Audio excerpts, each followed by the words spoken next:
Hi Ravi, good morning. How are you? Hey, Vaibhav. I'm doing good. How are you doing? How are things? Good. So welcome to today's video. So this is a completely, unscripted one wherein we are going to talk about career in software development, कैसे grow कर सकते हैं, कैसे job search कर सकते हैं, कैसे interview crack कर सकते हैं, कैसे salary negotiate कर सकते हैं और कैसे Right. jumps ले सकते हैं. Yes, definitely. हाँ, मतलब I think काफी interesting topics हैं and like to the listeners it will be really helpful. जो कि especially समय job market में उन लोग के लिए तो definitely बहुत helpful होने वाला है. ठीक है, फैंटास्टिक. तो अपन स्टार्ट करते हैं कि सबसे पहले जॉब कहाँ से सर्च करें. What comes to your mind. हाँ, तो I think typically there are a few networks right जिसपे कि लोग जाकर के अपनी जॉब सर्च करते हैं. तो पहला तो आई थिंक सबके मन में जॉब बोर्ड्स आता है राइट. तो जॉब बोर्ड्स जो कि टिपिकली जैसे मैं तो काफी सारे न्यूज़ लेटर्स फॉलो करता हूँ तो उनके जॉब बोर्ड्स होते हैं जो कि बहुत ही स्पेसिफिक होते हैं.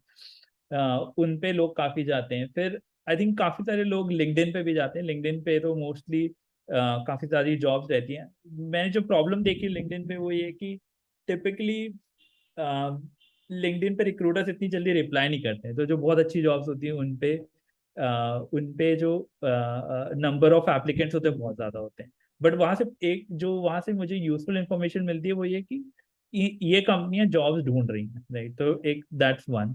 और दूसरी चीज लिंक्डइन पे अगर आप रिक्रूटर्स को बहुत से फॉलो कर रहे हैं तो डायरेक्ट अगर हम मैसेज कर सकें राइट उस then it's like super helpful. तो सुपर हेल्पफुल रहता है राइट. तो वो डेफिनेटली दो हैं. How has your experience been? तुमने लिंक्डइन पे like have you found that useful और have you found that like हाँ, क्वाइट? नहीं, लिंक्डइन इज वेरी यूजफुल. और जॉब बोर्ड्स भी, मतलब इनफैक्ट जैसे अगर इंडिया में आप जॉब सर्च कर रहे हो तो आई थिंक अगर आप नौकरी पे प्रोफाइल बना लेते हो तो आपके पास बहुत सारे कॉल्स आने वाले हैं, बहुत सारे बोगस होंगे. तो डिपेंड्स, मतलब अगर आप एंट्री लेवल की जॉब सर्च कर रहे हो, 5-6 साल एक्सपीरियंस, तो नौकरी इज द बेस्ट प्लेटफॉर्म. वहां से आपको बहुत वॉल्यूम मिलेगा और जो अपन आगे डिस्कस करने वाले हैं कि यार सैलरी कैसे नेगोशिएट करते हैं, तो उसमें तो बहुत ही मदद मिलेगी आपको. जॉब बोर्ड्स यूज कर सकते हो. एंजल लिस्ट काफी पॉपुलर है आई थिंक, स्पेशली जैसे यूएस वगैरह की कंपनीज के लिए, या फिर इंडिया में भी स्टार्टअप्स यूज करते हैं. हाईरेस्ट हो गया, ये जॉब बोर्ड्स यूज कर सकते हैं. लिंक्डइन पे you can connect with founders. जैसे अगर आपको स्टार्टअप में काम करना है, मतलब आप ट्रेडिशनल उस बैकग्राउंड से नहीं आए हो और आपको जाना है, तो you can startup is the easiest way out, right. So I know of this person जो कि एक, मतलब very popular HR tech company का सीटीओ था. मतलब he started as an intern, कोई बैकग्राउंड नहीं था, लेकिन he worked along the way and he was not CTO but he was an acting CTO. तो वो वहां तक ग्रो कर पाया 2-3 साल में. दैट वाज जस्ट बिकॉज, मतलब उसने स्टार्ट एक इंटर्नशिप में किया था, एक इवेंट में फाउंडर से मिला था और वहां पे बात स्टार्ट हुई थी. तो आई थिंक कनेक्शन, मतलब connecting with people and going with the mindset कि यार हमको सीखना है, you can grow very fast. So LinkedIn definitely is useful. Job boards are useful. बहुत सारे हैं, मतलब you will probably be an expert in this कि कौन कौन से हैं. मैं ट्रेडिशनल बता दूंगा कि ये चलते हैं, बिकॉज वहां वहां से हम रिक्रूटर्स रीच आउट करते हैं लोगों को. रिक्रूटर्स को रीच आउट करना डेफिनेटली यूजफुल होगा, स्पेशली जो थर्ड पार्टी वाले होते हैं ना, because see their bread and butter depends on it. So if you reach out to a recruiter, he is going to probably look at 10 different opportunities कि यार आपको कहाँ पे वो प्लेस करा सकता है, because he is only going to make money when he gets right. it. So he'll be more motivated to do it. Correct यहाँ करेक्ट पर correct. Big companies, you are saying no, ऐसी companies है जिनकी vacancy popular है, या फिर बहुत अच्छी कंपनीज हैं, वो वहां पर डिमांड एंड सप्लाई की प्रॉब्लम आती है. तो वहां पर इफ यू रिक्रूट, मतलब वहां पे रिक्रूटर्स के पास पहले से बहुत सारा प्रोसेस वाला काम होता है. तो if you reach out to them outside the process, तो आई एम नॉट श्योर कितना रेलेवेंट होगा. बड़ी कंपनीज के लिए आई सजेस्ट कि यार जो उनका ट्रेडिशनल रिक्रूटमेंट प्रोसेस होता है ना, कि यार वेबसाइट पे अप्लाई करो, ये करो, वो करो, I think that works better. Right. तो आई थिंक एक जो फ्रेमवर्क मेरे मन में जो बन रहा है वो ये कि for very small companies I think recruiters को डायरेक्टली रीच आउट कर सकते हो और उनके फाउंडर्स को भी कर सकते हो. जैसे मैं तो करता हूँ. मैंने अभी recently I been searching for a job and मैंने एंजल पे ही अपनी बनाई. और मैं उसमें ये भी बताऊंगा कि मैंने एक्चुअली प्रोफाइल इंप्रूव कैसे करी, क्योंकि जॉब बोर्ड पे typically it's gets a little hard to get on the top, right? But और जो छोटी कंपनीज का तो हो गया कि भाई रिक्रूटर्स को रीच आउट तो उनका प्रोसेस लाइट होता है, और उस अगर रीच आउट करने में अगर आपने मैसेज सही लिख दिया है कि भाई मैंने लोगों को जब मैसेज लिखना शुरू किया तो मैं ये लिखता था कि भाई मैंने एक सर्च इंजन बनाया है जो कि 250 कस्टमर्स यूज करते हैं इस समय वर्ल्ड में, और फॉर्च्यून 500 में 50 कस्टमर्स यूज करते हैं। इतना लिखने से आई थिंक उनका लाइक वो बहुत जल्दी, क्योंकि उनके पास 2 मिनट होते हैं, आपके प्रोफाइल देखेंगे, अगर कुछ भी नहीं लिखा उनको प्रोफाइल में, अगर आपकी प्रोफाइल की हेडिंग में, तो वो शायद आगे निकल जाएंगे, राइट? तो आई थिंक एक स्मॉल कंपनीज का तो क्या, लार्ज कंपनीज में मैंने जो फाइंड किया है कि वेबसाइट के थ्रू, तो जैसे अगर तुम माइक्रोसॉफ्ट की वेबसाइट पे डालो तो डिफिकल्ट होता है, बट अगर आप किसी के रेफरल के थ्रू जा रहे हो, राइट, तो that I seen work really well. तो आई थिंक वो जो टैक्टिक्स हैं typically that's what I seen है। तो मैं अपने नेटवर्क में बहुत रीच आउट करता हूँ लोगों को कि भाई ये मेरा रेज्यूमे है, मेरे फ्रेंड का रेज्यूमे है, क्या तुम अपनी टीम में उनको रेफर कर सकते हो, और उससे कन्वर्जन रेट हाई हो जाता है। नेटवर्क वाला एक्चुअली यूजफुल है। So I have a friend जो AWS में काम करता है, I should not probably take out a name, but वो क्या करता है, मतलब उनके रेफरल इंसेंटिव कुछ होता है, तो वो ऐसा बोलता है कि तुम बस इंसान लाके दो, इंटरव्यू प्रिपेयर भी मैं करवाऊंगा, क्लियर भी मैं करवाऊंगा, सब कुछ मैं करवाता हूँ। आई थिंक हाँ, टिपिकली 5 to 10 जैसे 5,000 to 10,000 डॉलर मिलते हैं उनको अगर रेफरल क्लियर हो जाता है और वो 1 साल कैंडिडेट रुक जाता है।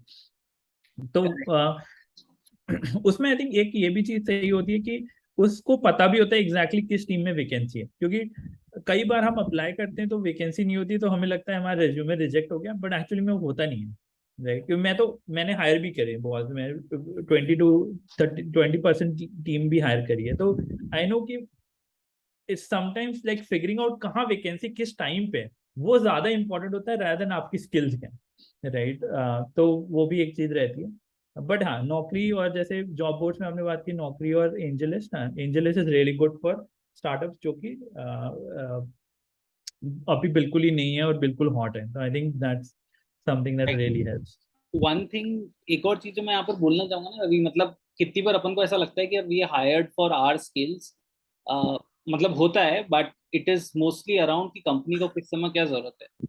सो राइट। मतलब आई हैव सीन सिनेरियो जहां पर they might have a very long stringent process, however when the need comes up and it is urgent, they are okay to look at 80% fit or 60% fit just because they have that urgent need. So a lot of times you getting placed, you getting a job offer is also a function of what is the company's requirement. So what you said rightly, we should always know कि कहाँ पर कौन सी requirement है, and I think हाँ that's really really important in your job hunting process. I Fantastic. Think अभी, हाँ बोलो good good. बोलो।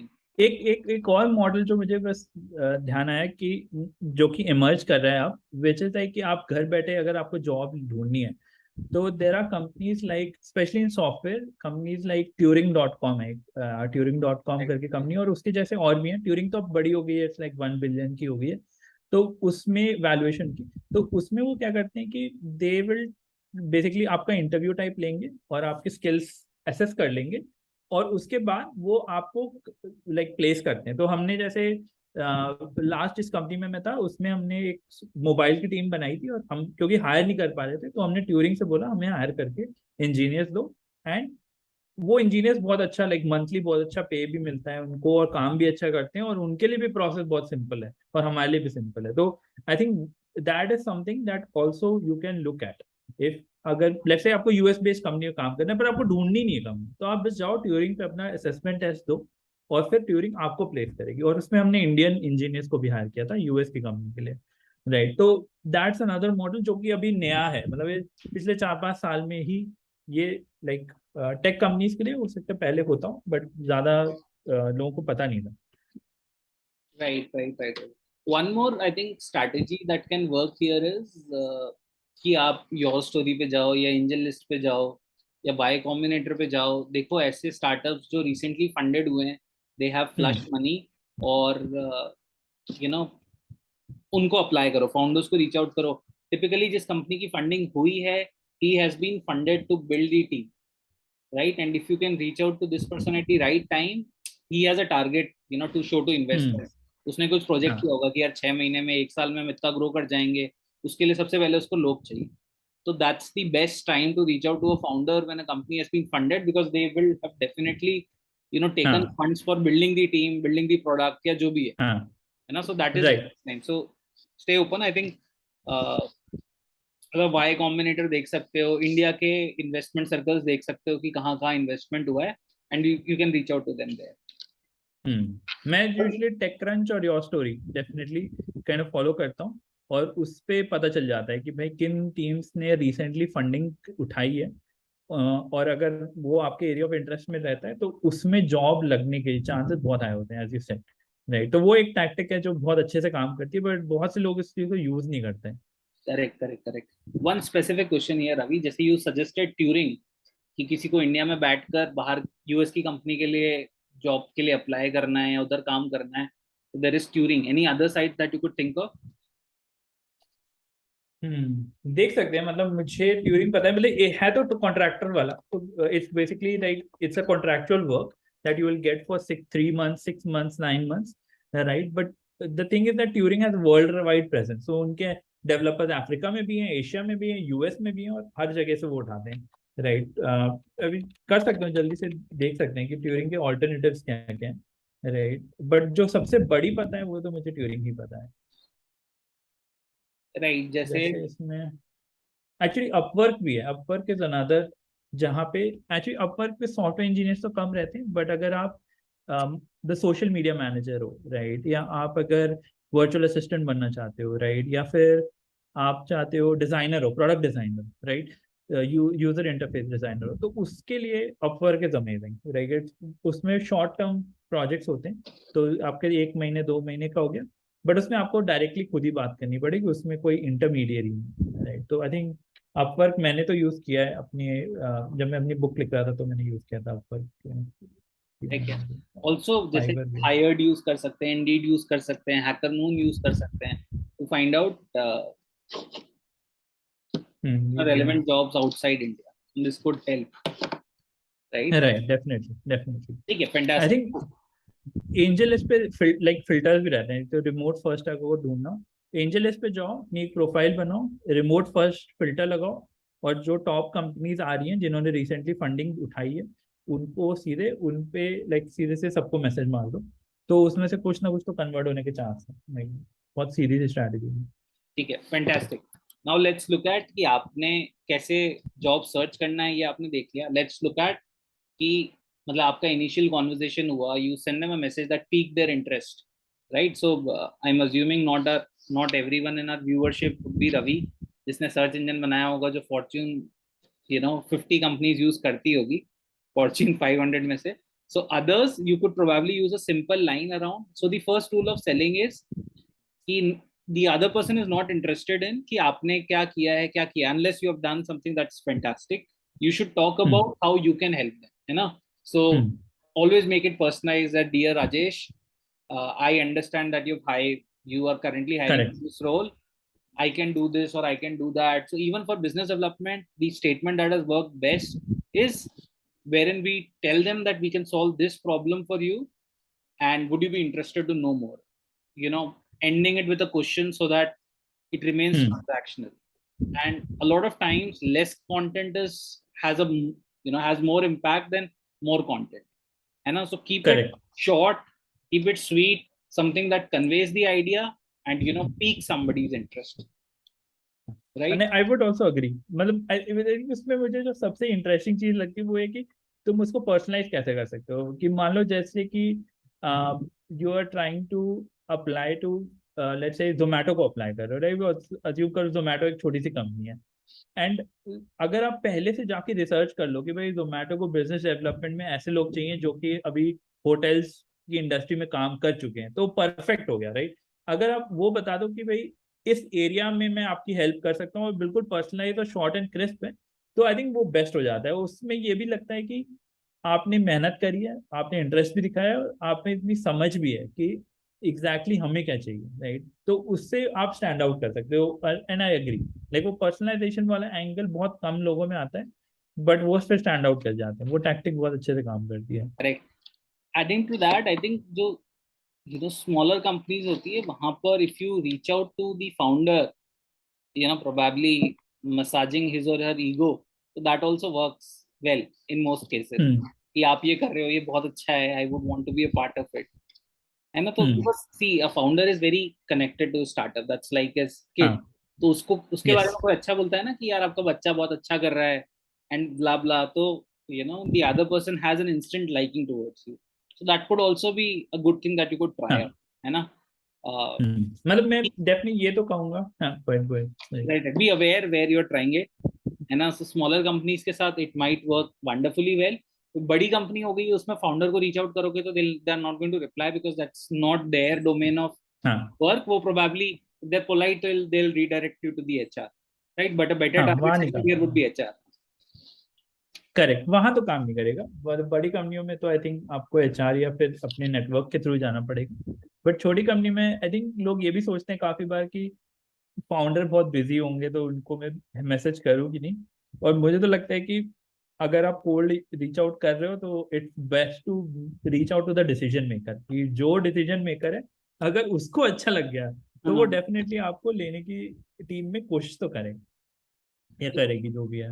Correct. I think top down approach works better. जैसे कि जब हम बिजनेस डेवलपमेंट करते थे तो हम सबसे ऊपर वाले इंसान को रीच करते थे, वो किसी और को रीडायरेक्ट करता था तो हम उसको ये नहीं बोलते थे कि हम आपको रीच कर रहे हैं, हम उसको बोलते थे कि इसने आपका नंबर दिया है, तो the impact of that conversation is anyways higher. Correct correct correct correct. Let's have a, मतलब if you have a top to down approach तो it works wonderfully well.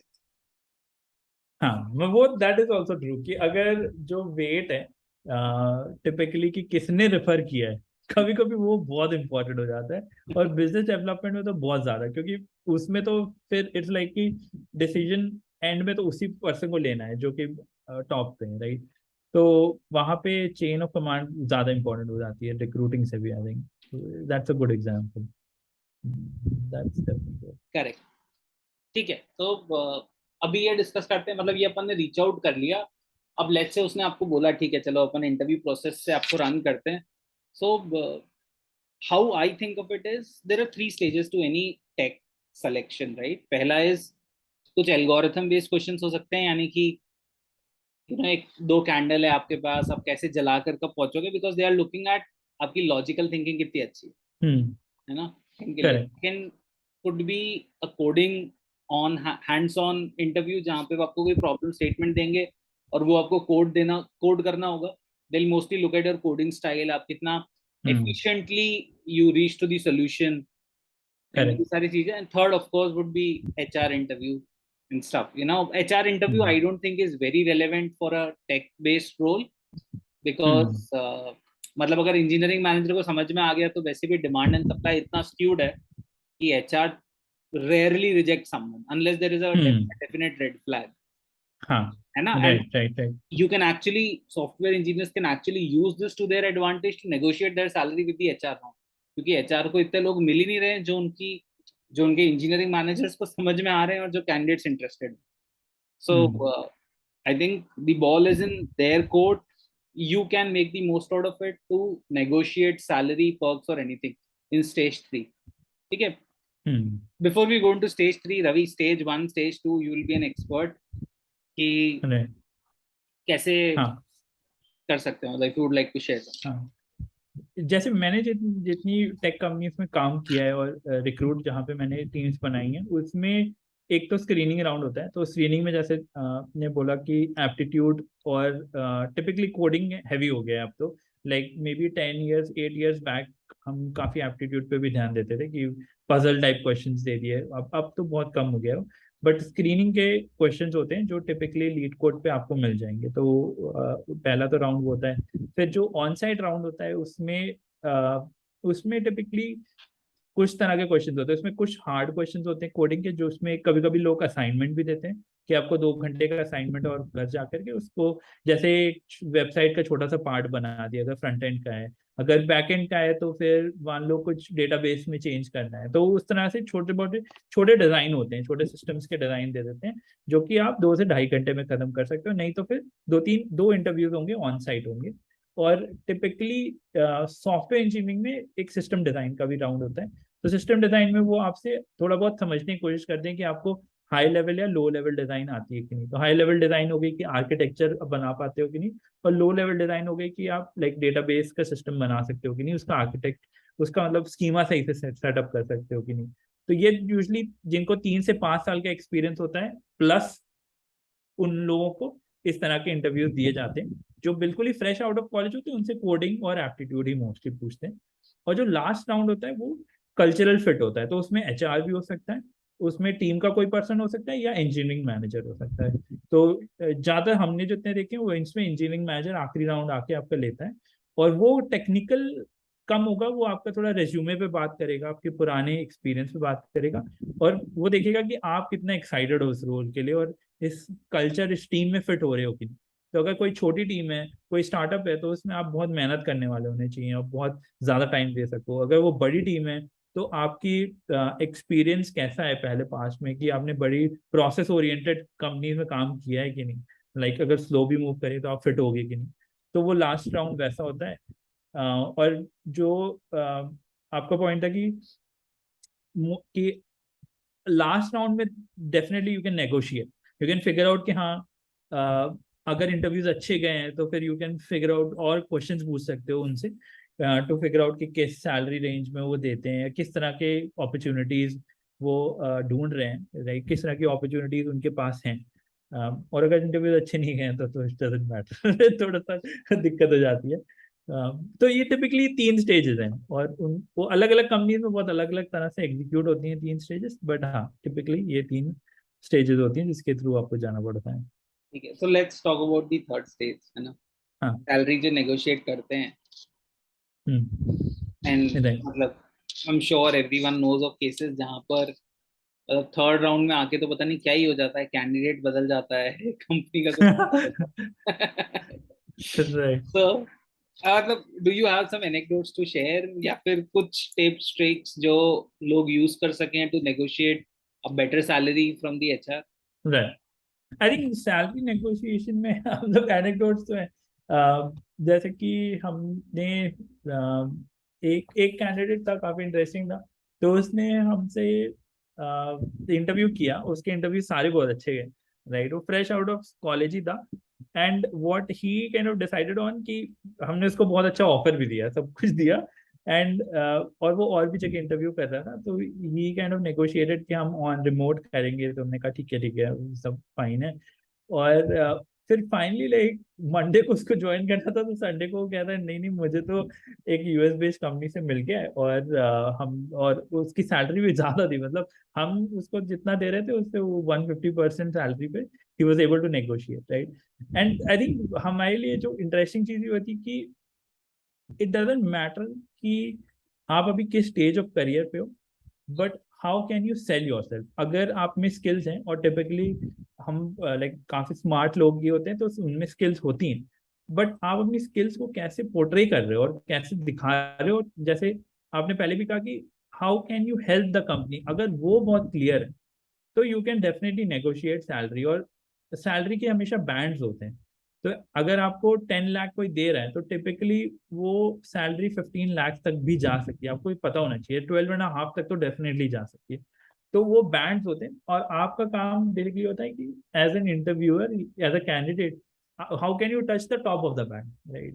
And जो जो इंटरव्यू कर रहा है उनका काम होता है कि वो मिडिल या लोअर पे लेके आए एंड देन धीरे धीरे, राइट। तो वो चीज ध्यान में अगर आपके है तो then like you can definitely negotiate well on the ये सैलरी जो पार्ट। संडे वाली कहानी बता रहे हो ना, so I know of a mutual friend that both you and I know, जिसने सेम चीज करी थी। उसकी मंडे को ज्वाइनिंग थी और उसने संडे को फाउंडर के साथ सैलरी नेगोशिएट की 25-30%।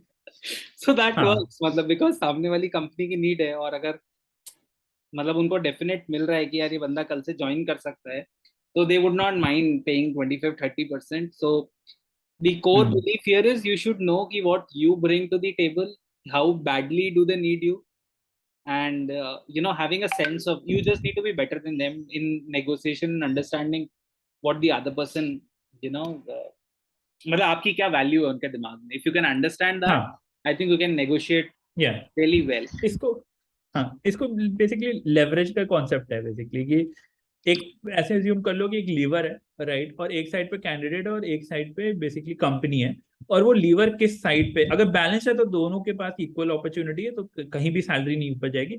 बट अगर आप लीवर पे हाई हो, राइट, एक्चुअली लो हो, तो आपका वेट ज्यादा है, तो then you can basically negotiate more and more salary to bring the lever equivalent. तो लेवरेज तो कॉन्सेप्ट होता है, and you have to gain the leverage. तो you can gain leverage by good experience in the past and showing that, by doing good in interviews, right. बहुत सही, अच्छे referral से आते हो तब भी लेवरेज हाई होता है।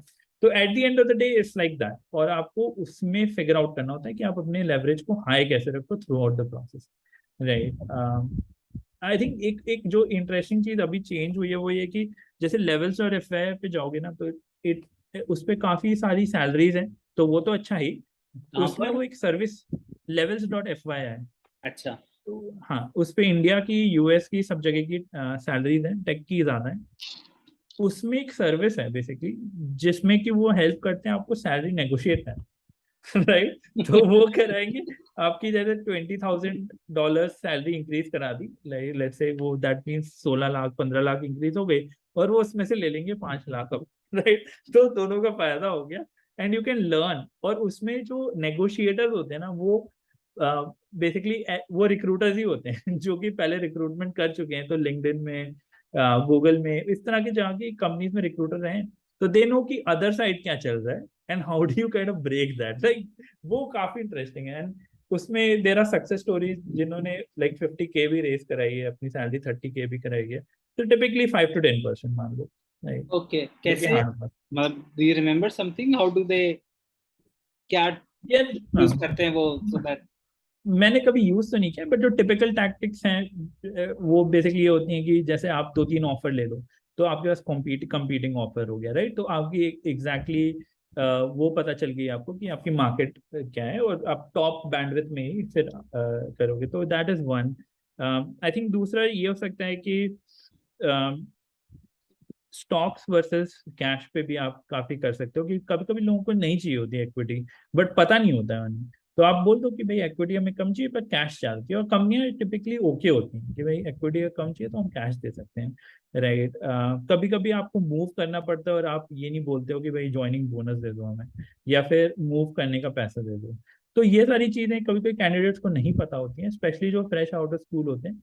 और इन सारी चीजों का जो बजट होता है वो होता है कंपनी के पास। तो जब कंपनी बजट करती है तो वो देखती है कि भाई कैंडिडेट्स को मूव करने में कितना पैसा चाहिए, उनके इक्विटी कितना जाना चाहिए, और हमेशा अच्छे जो कैंडिडेट्स होते हैं उनके लिए एक्स्ट्रा बफर भी होता है। तो अगर आपको बफर नहीं पता है कि 20% एक्स्ट्रा पड़ा है, तो आप कहीं मांगोगे नहीं, बट जब मांगोगे तो नहीं मिलेगा नहीं। तो उन सब चीज़ों में आई थिंक वो हेल्प कर देती है कि भाई how do you kind of ensure. फिर आई थिंक लास्ट चीज ये होती है कि जो सबसे पहला ऑफर है वो एक्सेप्ट कर लेते हैं कैंडिडेट्स, मैं तो कर लेता था शुरू में, right. And then I realize कि भाई जो पहला ऑफर होता है वो सिर्फ एक ऑफर होता है टेबल पे, राइट। टिपिकली उसमें 20-30% का मार्जिन होता है, तो तुम अगर एक दो बार बैक एंड फोर्थ करो तो तुम्हें वो मार्जिन मिल जाएगा, राइट। तो इस तरह की टैक्टिक्स आई थिंक वो यूज करते होंगे, और लाइक आप अपना बेस्ट ऑफर ले सकते हो। Correct, correct, correct, correct. ठीक है। So I think a lot of developers in India currently are curious कि यार वो इंडिया में बैठकर यूएस की जॉब कैसे क्रैक कर सकते हैं, या फिर उनके साथ कैसे नेगोशिएट कर सकते हैं। सो मतलब this is a very cultural thing that you know you have been hmm. In US for quite a time, you have been in India. तो इंडिया में अपन तो बहुत नेगोशिएट कर लेते हैं, but when you look at other markets, तो you tell us कि कितना कंजर्वेटिव होते हैं। Even you can talk about US versus European market, how how objective the communication is versus हाँ, how, like you said, 20-30% scope रहता है negotiation का. So you're talking about offers that are generated in India or for US companies or for both? तो ये typically like मैं जो बात कर रहा था टेक की बात कर रहा था, और offers generated both in India and US, I don't think तो उससे फर्क पड़ता है। जो कल्चरल डिफरेंस की बात कर रहे थे वो, मुझे लगता है कि इंडिया में स्टिल लोग कंजर्वेटिव रहते हैं मांगने से, राइट। कि भाई मुझे अगर 10 लाख की सैलरी मिल रही है और ऑफर मिल रहा है, तो मैं उसको 12 लाख कैसे बोलूँ, लोग तो थोड़े हिचक रहती है मुझे लगता है। यूएस में एटलीस्ट मैंने जो इतना ऑब्जर्व किया है, लोग ऑब्जेक्टिव तो रहते हैं बहुत, अब स्ट्रेट फॉरवर्ड बोल देंगे कि भाई मैं 12 लाख से कम पे काम नहीं कर सकता, अगर देना है तो दो, नहीं तो फिर टाटा बाय बाय, राइट। तो वो चीज एक्चुअली दोनों साइड को हेल्प करती है, क्योंकि फिर कैंडिडेट को भी पता चल जाता है और जो कंपनी उसको भी पता चलता है। इंडिया में थोड़ा सा कंजर्वेटिव है, लोग ऑफर एक्सेप्ट नहीं करते, फिर घोस्ट कर देते हैं बेसिकली, फिर वो ऑफर लेके चले जाते हैं। तो अपफ्रंट रहना आई थिंक बेटर रहता है, कि कम्युनिकेट क्लियरली कर दो, और जो तुम्हें ऑफर ठीक लग रहा है वो ले लो, ऑफर वो उसको बोल के ले लो। अगर नहीं दे सकती कंपनी तो दूसरा ऑफर ले लो, राइट। आई थिंक वो बेटर रहता है। Yeah, fantastic. I think that is super useful. Anything else that you would like to talk about in salary negotiation? I think काफी हो गया। आई थिंक मुझे लगता है कैश और स्टॉक इक्विटी जो स्पेशली स्टार्टअप्स में समझ थोड़ा सा डिफिकल्ट है, और वो एक लंबा टॉपिक है, उसमें डीप भी जा सकते हैं। बट जो उसमें सबसे इंटरेस्टिंग चीज होती है वो ये कि अगर आपको लगता है कंपनी अच्छी है और कंपनी बड़ी होगी, तो उस केस में जो स्टॉक्स या इक्विटी होती है कंपनी की, आपका फाइनेंशियल इंडिपेंडेंस उसी से जनरेट होगी। मतलब आप अपनी जिंदगी का सारा पैसा इक्विटी से ही बनाओगे। बट अगर आपको कंपनी पे भरोसा नहीं है, राइट, पर आपको स्टार्टअप ज्वाइन करनी है सीखने के लिए, तो फिर कैश पे ज्यादा फोकस करना चाहिए, क्योंकि फिर वो इक्विटी जीरो भी हो सकती है। तो आई थिंक उस पे एक लॉन्गर कॉन्वर्सेशन कर भी सकते हैं, कि डीप डाइव कर सकते हैं इक्विटी कितने तरह की होती है, और किस स्टेज पे कितनी इक्विटी सही होती है किस तरह के लोगों के लिए। बट वो चीज समझना काफी डिफिकल्ट होता है शुरू में, जब आप नए हो इस स्टार्टअप वाले रेल में। तो हाँ, वो एक चीज है जो कि मुझे लगता है काफी इंटरेस्टिंग है, और उसमें मैंने लोगों को काफी गलती करते भी देखा है। जैसे मैं जिस लास्ट कंपनी में था, उसमें एक हमारा एक टेक लीड था, और उसने काफी स्टॉक्स ले लिए, स्टॉक्स बहुत कम लिए थे, और कैश बहुत ज्यादा ले लिया था। मतलब बहुत ज्यादा क्या, अच्छा ही लिया था। And the problem with that model is that the company was doing really well, but he was not making a lot of money because of the company doing well.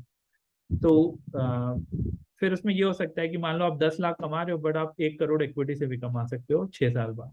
तो उसको ध्यान में रखना चाहिए, क्योंकि फिर 6 साल बाद आपकी सैलरी 1 करोड़ नहीं होगी, बट आप इक्विटी कमा सकते हो। और टिपिकली बे एरिया में, यूएस में, और अब तो इंडिया में भी, बैंगलोर में, बहुत से लोगों ने ऐसे ही अपनी सारे पैसे कमाए। जो फाउंडर्स होते हैं वैसे ही कमाते हैं सारे पैसे इक्विटी से। Correct, तो correct. उसकी समझ होनी चाहिए।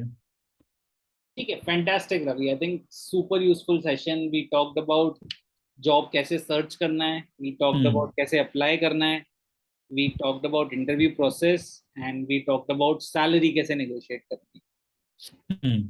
Anything that you would like to share to conclude the discussion? No, I think this is super useful. I think जो भी इस समय जॉब हंट पे हैं, राइट, और हमें और भी सेशंस करने चाहिए इस चीज पे, वो कुछ कुछ इन टैक्टिक्स को यूज कर सकते हैं बेटर करने के लिए, और हमें भी रीच आउट कर सकते हैं। मैं तो डेफिनेटली हेल्प करने को तैयार रहता हूँ, इसको भी अगर कोई भी एडवाइस चाहिए, and if it can help the career, तो टिपिकली मैं I am always open. But I think discussion काफी अच्छा था, और जो भी समय जॉब हंट पे हैं, वो प्रोसेस काफी हार्ड होता है डेफिनेटली, उसमें काफी रिजेक्शंस होते हैं। बट अगर आपकी टैक्टिक्स राइट हैं और आप पेशेंट हैं, तो आप हमेशा एक अच्छी जगह पे जा सकते हैं, और आप सीख सकते हैं वहां जाके। तो या I think this was really, should be really helpful to lot of people out there. Fantastic. Thank you, Ravi, for the time. Bye. Thanks for, bye bye.